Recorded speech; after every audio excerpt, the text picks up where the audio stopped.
सभी को नमस्कार। मैं Shiv Shankar, assistant professor geography, government girls college Sikandra. सभी का एक बार फिर हार्दिक स्वागत करता हूं। अभी तक हम बीए पार्ट सेकेंड ईयर के ज्योग्राफी के फर्स्ट पेपर संसाधन भूगोल के बारे में टॉपिक पढ़ रहे थे। आज हम सेकेंड पेपर के बारे में भी चर्चा शुरू करते हैं। सेकेंड पेपर का नाम है मानव भूगोल या ह्यूमन ज्योग्राफी। सबसे पहले किसी विषय को शुरू करने से पहले उसका परिचय पढ़ना ज़रूरी होता है। तो आज हम आपको बताएंगे कि मानव भूगोल किसे कहते हैं, इसका परिचय क्या है, परिभाषा क्या है और इसके क्षेत्र कौन कौन से हैं, इसका संबंध किन किन सब्जेक्टों से है और इसके उपागम कौन से हैं, इसका महत्व क्या है, स्टडी क्यों की जाए। तो सिंपल भाषा में ये लगा लीजिए कि ज्योग्राफी के जितने भी एस्पेक्ट हैं उसमें मानव का सबसे ज़्यादा इम्पोर्टेंस दिया जाएगा। इसमें नाम ही है मानव भूगोल, मतलब मानव का उद्गम कैसे हुआ, उसने प्रकृति के साथ समायोजन कैसे किया, भूतल और मानव इनका स्थानिक वितरण बताया जाएगा। मतलब मानव का अध्ययन तो कई साइंस वाले सब्जेक्टों में भी किया जाता है, कई और सब्जेक्टों में भी किया जाता है, लेकिन अपना उद्देश्य यहाँ रहेगा इसको भूगोल से रिलेट करना, तभी वो मानव भूगोल कहलाएगा। कि उसका वितरण कैसा है, पहले आदिम प्रजाति का मानव थे वो कौन कौन से थे, अभी कौन कौन से हैं जो ट्राइब्स हैं, और ये सर्वाइव प्रकृति के साथ सर्वाइव कैसे करते हैं, और इनका स्थानिक वितरण अक्षांशीय देशांतरीय आधार पर भौगोलिक वितरण, कैसी जलवायु कंडीशन है उसमें कैसे सर्वाइव करते हैं, कैसे माइग्रेशन करते हैं, प्रवास करते हैं, एक जगह से दूसरी जगह जाते हैं, कैसे अपनी जीवनचर्या को चलाते हैं, आर्थिक गतिविधियां क्या है उनकी इन सब चीज़ों का अध्ययन करेंगे हम मानव भूगोल में। तो आइए स्टार्ट करते हैं सेकंड पेपर का टॉपिक मानव भूगोल के परिचय से। देखिएगा, अब यहाँ एक सिंपल सी परिभाषा बताता हूँ आपको, ये वाली, कि मानव भूगोल पृथ्वी तल पर मानव समुदायों के स्थानिक वितरण एवं विभिन्न प्रदेशों में किए गए पर्यावरण समायोजन का अध्ययन है। अभी थोड़ी देर पहले मैंने बताया आपको कि मानव भूगोल क्या है, पृथ्वी तल और मानव समुदाय,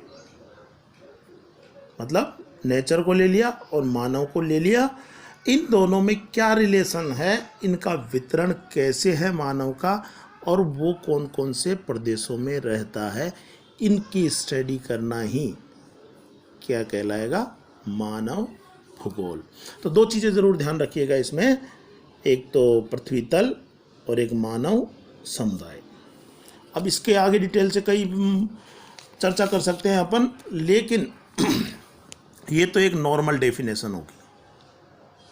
और जब भी किसी सब्जेक्ट के परिचय दिया जाता है, उसको परिभाषित किया जाता है, तो अपना सामान्य परिचय देने के अलावा किसी थिंकर का परिचय या उसकी परिभाषा देना ज़रूरी होता है कि इसके विकास में निम्नलिखित भूगोलवेताओं का या निम्नलिखित विद्वानों का योगदान रहा है। देखिए, इसमें सबसे पहले तो ये आता है कि फादर ऑफ ह्यूमन ज्योग्राफी कौन कहलाता है, मानव भूगोल का पिता। देखिए, रैटजेल महोदय को मानव भूगोल का जनक कहा गया है। इन्होंने क्या किया था कि मानव भूगोल को एक अलग ब्रांच के रूप में विकसित किया था ज्योग्राफी की, और एक सिस्टमेटिक अध्ययन के रूप में डेवलप किया था।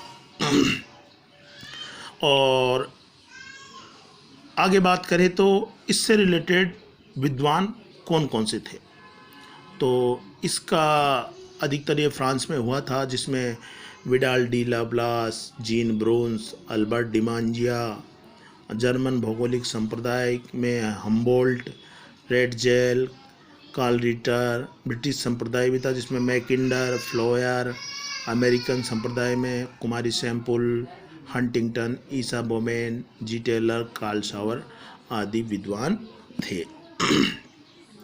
अब जैसे ही मानव भूगोल का अपन परिचय देना स्टार्ट करें, इसकी परिभाषा को परिभाषित करें, तो ध्यान रखना सबसे पहले इम्पोर्टेंट होता है, खैर किसी की भी परिभाषा दे सकते हो, लेकिन फ्रेडरिक रेटजेल जो कि फादर ऑफ ह्यूमन ज्योग्राफी है, इनसे परिचय स्टार्ट करोगे तो अपना आंसर और समझने में बहुत इजी रहेगा। देखिए, फ्रेडरिक रेटजेल की जर्मन भूगोलवेत्ता थे, इनकी एक बुक थी एंथ्रोपोजियोग्राफी, जिसे हिंदी में मानव भूगोल कहते हैं, बट ये देवनागरी लिपि में भी लिखा आ जाता है, तो आपसे निवेदन है कि सभी एंथ्रोपोजियोग्राफी नाम याद रखें। जिसमें भूगोल की परिभाषा क्या दी थी कि मानव भूगोल की मानव भूगोल के दृश्य सर्वत्र पर्यावरण से संबंधित होते हैं। क्या आ गया इसमें? पर्यावरण, जो स्वयं भौतिक दशाओं का एक योग होता है। मानव, पर्यावरण, सर्वत्र उसका वितरण और भौतिक दशाओं का एक योग होता है। ठीक है। अब इन और जब भी ये परिभाषा दे तो ध्यान रख लेना किसी विद्वान के अनुसार इन्वर्टेड कॉमाज में ज़रूर करना है उसको। इसके बाद रेटजेल की शिष्या थी एक कुमारी सैंपुल, उन्होंने परिभाषित किया कि मानव भूगोल अस्थायी पृथ्वी और चंचल मानव के पारंपरिक परिवर्तनशील संबंधों का अध्ययन है। ये कुमारी सैंपुल निश्चयवाद की प्रबल समर्थक थी और उन्होंने ये ऐसे वर्ड यूज में लिए थे, पृथ्वी, अस्थायी पृथ्वी, चंचल मानव, तो मतलब मानव का पृथ्वी और या प्रकृति से संबंध बताया था। विडाल डी लाब्लास जो कि एक फ्रांसीसी भूगोलवेत्ता थे, फ्रांस में सबसे अच्छा योगदान इन्हीं का है और संभववाद को विकसित करने में भी इनका महत्वपूर्ण योगदान है। इन्होंने परिभाषा दी कि मानव भूगोल पृथ्वी और मनुष्य के बीच पारस्परिक संबंधों का एक नवीन विचार प्रदान करता है। क्या कहा इन्होंने? पृथ्वी और मनुष्य, मतलब वही ले लिया नेचर और ह्यूमन बीइंग। और ओवरऑल ह्यूमन ज्योग्राफी में अपन को यही ध्यान रखना है कि नेचर या ज्योग्राफी या जो भी फिजिकल फीचर्स हैं उसके साथ मनुष्य का क्या रिलेशनशिप है, वो उसमें कैसे सरवाइव करता है। तो देखिए ब्लास साहब की परिभाषा, मानव भूगोल पृथ्वी और मनुष्य के बीच पारस्परिक संबंधों का एक नवीन विचार प्रदान करता है जिसमें पृथ्वी को नियंत्रित करने वाले भौतिक नियमों तथा इस पर रहने वाले मनुष्यों के पारस्परिक संबंधों का अधिक संश्लिष्ट ज्ञान समाविष्ट है। देखिए इस परिभाषा का सारांश ये है कि मानव और प्रकृति आपस में समायोजन कैसे करते हैं और मानव उस प्राकृतिक चीज़ों को कैसे नियंत्रित करता है और कैसे सरवाइव करता है। ठीक है। अगला है, ये भी एक फ्रांस के महान विद्वान थे, जीन ब्रोंस। जीन ब्रोंस साहब कहते हैं कि वे सभी दृश्य जिनमें मानवीय क्रियाएं कार्य करती हैं हमारी पृथ्वी तल पर एक विशेष वर्ग के दृश्य होते हैं और इस प्रकार के भौगोलिक तथ्यों के अध्ययन को ही मानव भूगोल कहते हैं। देखिएगा इसमें भी फिर से मानवीय क्रियाएं मतलब ह्यूमन बीइंग को शामिल कर लिया और लास्ट में पृथ्वी तल पर। एक बात विशेष ध्यान रख लीजिएगा कि ह्यूमन बीइंग और नेचर या प्रकृति जो भी परिभाषा देगा, जो भी अपन को नॉर्मल परिभाषा देनी है, इन दोनों चीज़ों का आपस में सहसंबंध होना जरूरी है। तो देखिए मैं आपको थोड़ा सा, अभी तो ये परिचय है, एक बार आप इसे पढ़िएगा, मैं इसका PDF भी आपको भेजूंगा। और इसके बाद एक और आते हैं एल्सवर्थ हंटिंगटन, ये USA या अमेरिका के महान विद्वान थे, बहुत फेमस थे। इन्होंने क्या लिखा है देखिए, मानव भूगोल वातावरण तथा मानवीय क्रियाओं, फिर वही चीज़ आ गई, वातावरण और मानवीय मतलब प्रकृति और ह्यूमन बीइंग, मानवीय क्रियाओं तथा गुणों के पारस्परिक संबंधों की प्रकृति एवं वितरण का अध्ययन है। वो की वही बात है, बस लैंग्वेज चेंज है। कुल मिला के ह्यूमन बीइंग एंड नेचर आपस में एडजस्टमेंट कैसे होता है इनका, इन्हीं का अध्ययन कहलाएगा ह्यूमन ज्योग्राफी। इसके बाद अगर आप आंसर लिखना चाहते हो तो स्टार्टिंग में मैंने बताया था नॉर्मल परिभाषा, उसके बाद इसका father of geography Ratzel, और रेड जेल के अकॉर्डिंग इसकी डेफिनेशन दे दीजिए। उसके बाद में आप दे दीजिए कुमारी सैम्पुल की, उसके बाद डी ब्लास की, उसके बाद जीन ब्रून्स और हंटिंगटन।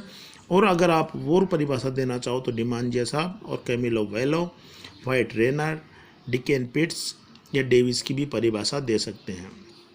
लेकिन ये है कि कम से कम 3-4 परिभाषा तो आप दे ही दीजिएगा। तो मैं इसकी आपको PDF भेजता हूँ। अभी ये स्टार्टिंग था तो कहीं आपको इरिटेशन नहीं हो, इसलिए मैं आज इस टॉपिक को छोटा रख रहा हूँ और मैं इसका PDF भी भेजूँगा।